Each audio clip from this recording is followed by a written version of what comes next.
ಎಲ್ಲರಿಗೂ ನಮಸ್ಕಾರ. ಎಲ್ಲರೂ ಹಾವು ನೋಡಿದ್ರೆ ಭಯ ಪಡ್ತಾರೆ, ಅದನ್ನ ಸಾಯಿಸ್ಬಿಟ್ಟು ಬಿಸಾಕ್ತಾರೆ. ಬಟ್ ಇಲ್ಲಿ ಒಬ್ಬ ವ್ಯಕ್ತಿ ಪಿಳ್ಳಣ್ಣ ಅಂದ್ಬಿಟ್ಟು ಅವರು ಯಾವ ತರ ಹಾವನ್ನ ಸೇಫ್ ಮಾಡಿ ಈಗ ಬೇರೆ ಕಡೆ ಬಿಡಕ್ ಹೋಗ್ತಿದ್ದಾರೆ. ಅವರಲ್ಲೇ ಕೇಳೋಣ, ಈಗ ಹಿಡಿದ್ರಿ, ಏನು ಉದ್ದೇಶ ಇದು ಹಿಡಿದ್ಬಿಟ್ಟು ಬಿಡೋ ಅಂಥದ್ದು ಅಂತ ಹೇಳಿ. ಒಬ್ಬರು ಮನೆಯಲ್ಲಿ ಹೋಗಿ ಸೇರ್ಕೊಂಡಿತ್ತು. ಅವ್ರು ನನಗೆ ಕಾಲ್ ಮಾಡಿದರು. ನಾನು ಹೋಗಿ ಫ್ಯಾಕ್ಟ್ರಿಯಿಂದ ಬಂದಾಗ ಅಲ್ಲಿ ನೋಡಿದೆ, ಅಲ್ಲೇ ಇತ್ತು ಒಂದು ಹಲಗೆ ಮೇಲೆ ಮಲಗಿತ್ತು. ಇದು ಕೈಯಲ್ಲಿ ಹಿಡಿದು, ಇದು ಜಲಪಾತ ಅಂತೇಳಿ ಇದನ್ನು ಹಿಡಿದು ಸೇಫಾಗಿ ಇದನ್ನು ಪ್ರಾಣಹತ್ಯೆ ಮಾಡಿದಿರನ್ನೇ ತಗೊಂಡೋಗಿ ಬಿಡ್ತಾ ಇದ್ದೀವಿ. ಈ ಒಳ್ಳೆ ಕೆಲಸ ನೀವು ಮಾಡ್ತಿದ್ದೀರಲ್ವಾ, ಇದನ್ನ ಎಲ್ಲರೂ ಹಾವು ನೋಡಿದ ತಕ್ಷಣ ಭಯ ಪಡ್ತಾರೆ, ಸಾಯಿಸ್ತಾರೆ. ಬಟ್ ನೀವು ಈ ತರ ಭಯ ಇಲ್ದಿಲ್ದರೆ ಏನು ಇಲ್ದಿರ ಬರೀ ಕೈಯಲ್ಲಿ ಹೆಂಗ್ ಹಿಡ್ಕೊಂಡ್ರಿ ಇದನ್ನ? ಇದು ನಾಗರಾವ ಆದ್ರೆ ಕಚ್ಚುತ್ತೆ, ಈ ಜಲಪಾತ ಆದ್ರೆ ಬಾಲದಲ್ಲಿ ಹೊಡಿತದೆ.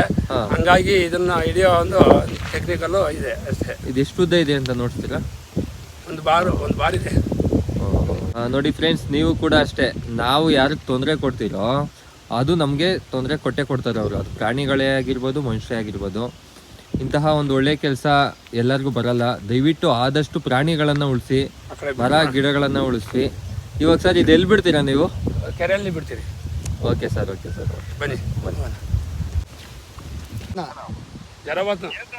ಜರವತ್ನ ಮನೆಯಲ್ಲಿ ಕೆರೆಗೆ ಬಂದಿದ್ದೀವಿ, ಸುಂಗಟಳ್ಳಿ ಕೆರೆಗೆ.